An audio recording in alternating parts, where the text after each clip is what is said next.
Here at the White Bull conference with Jose Mariano Lopez. Tell us a little bit, tell us your name and a little bit about yourself.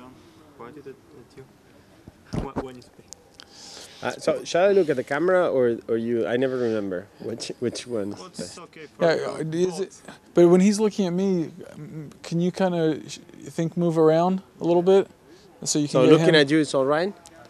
Yeah, or then I can go like this, so he's looking at you. Is that better? Okay. It's okay. I'll kind of move around. We're here.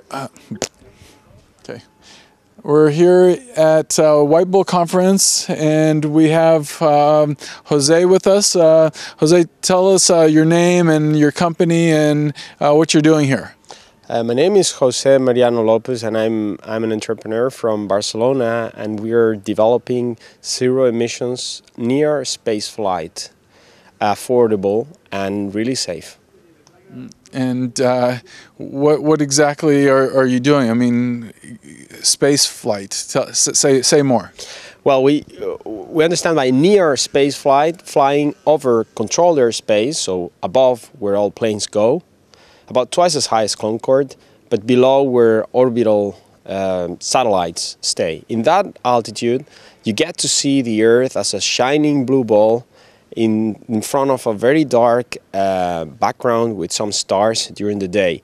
That's a view that very, very few people have enjoyed so far, and we're going to make it more accessible.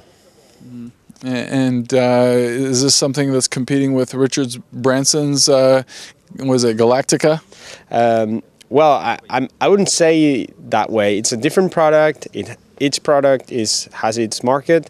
And I mean, I'm really impressed by the progress, and we need there's a lot of room for different experiences about going up that high, and the private market is heating up with different solutions, and we'll see, yeah.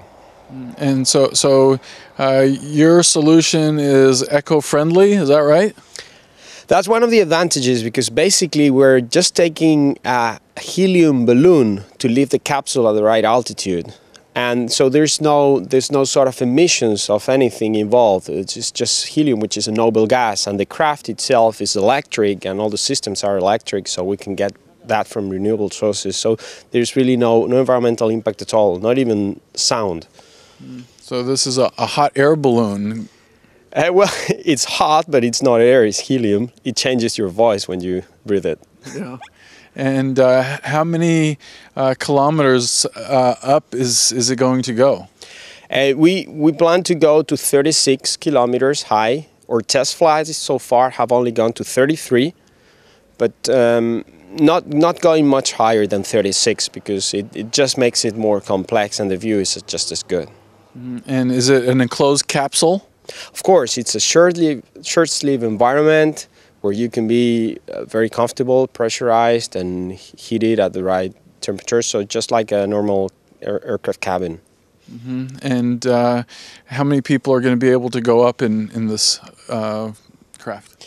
Well, let me say there's 2 pilots that pilot the craft all the way and serve you drinks or explain the experience if needed. And there's 4 passengers that can fit on a pod, comfortable. And so it's like one big room with a small room for the pilot? Yeah, it's like a ring with seats all around looking outside, and 3 parts of 2 pilots, 2 passengers, and 2 passengers, like 3 compartments that make up a ring. That's how we made it. And you mentioned that you can have your privacy? Yeah, for different reasons. There's some walls between these compartments, and the pilots can have these Bose earphones as usual, and yeah, you get full 2 hours of viewing your planet, and you can be left alone if you want. Yeah. And left alone? I mean, some people will want to interact more with other people that are coming on the flight, or with the pilots to better understand the experience and mediate with it. But some other people will maybe want to be with their partner or whatever. That's up to the client, of course. Maybe trying to have babies in space? Why not? And what's the cost of something like this going to be?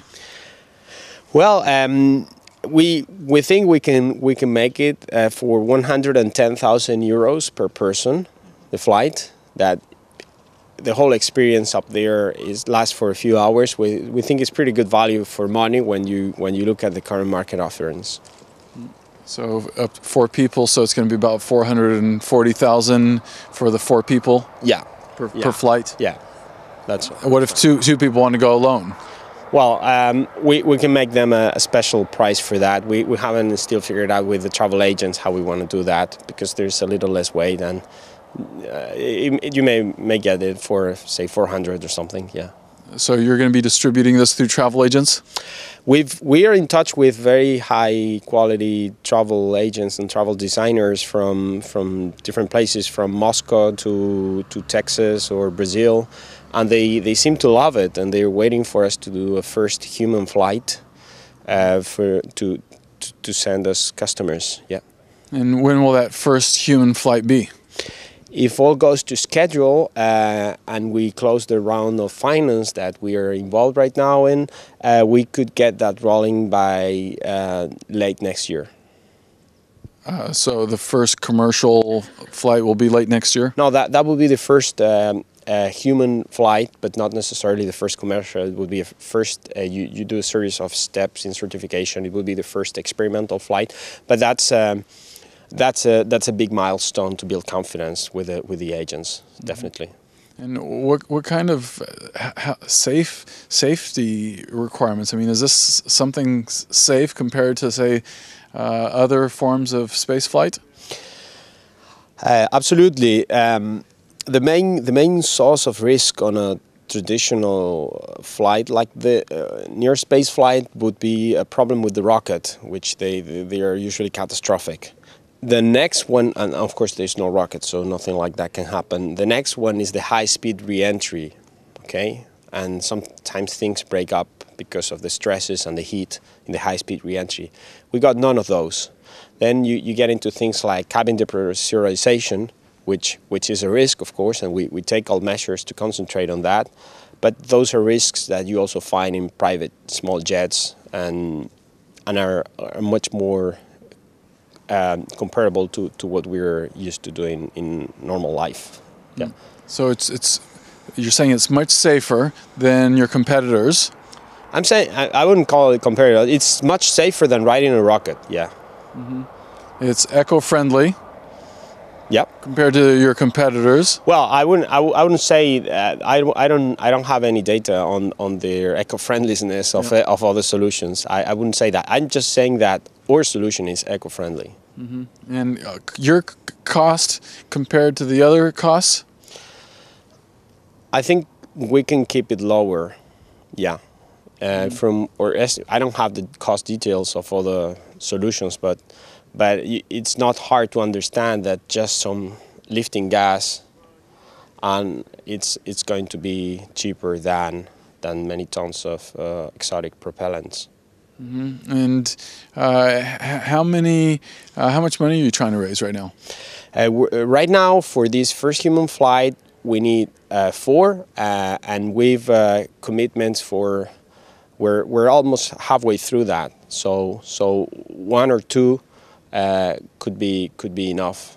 Mm-hmm. So you need 1 or 2 more million euro for that's your second round. That'll be a 4 million.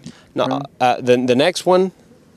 The next round after this one, no. This one is your first round. Well, we did a first angel. I started the company myself, and there was an angel investor that got in, mm-hmm. and now we're trying to raise 4, but not all as capital. There's some part that is government aid, so there's 2 that are needed as capital, and there's 1 committed. Mm-hmm. So we need actually 1 more, but it would be nice to have more bidders. Mm-hmm. And the next round would be a 12 million round, which is what's needed for certification of the craft to start the commercial operations. Mm-hmm. And what's your projections, your forecast, your revenue forecast after your 12 million?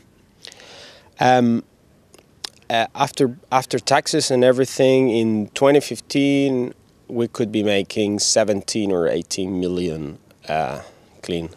And what's your rollout plan as far as once you get that 12 million?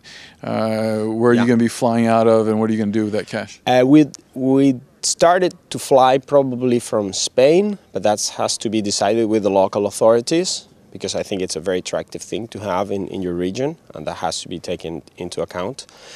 But once we get one base rolling, and the weather is good here, as you can see, which is good to start, we'd like to have 10 or 15 bases around the world. But that's say in 2016 or 2017. Mm-hmm. And for that, there's the funding gets even more bigger and more complicated. But that's I think that part of funding would be much easier to do once we've proven that we can do it at a profit. Mm-hmm. And have you your expectations about coming to White Bull? Have you found? I guess you're here for raising money. Have you found the investors? I'm really impressed with the level of the people that have attended. I found many interesting leads.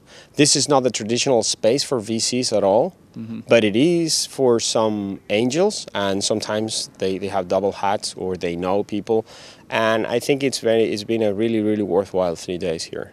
Mm-hmm. Okay, well, we hope you're going to raise your next round of funding, and after that the 12 million, and be visiting you on one of the space flights.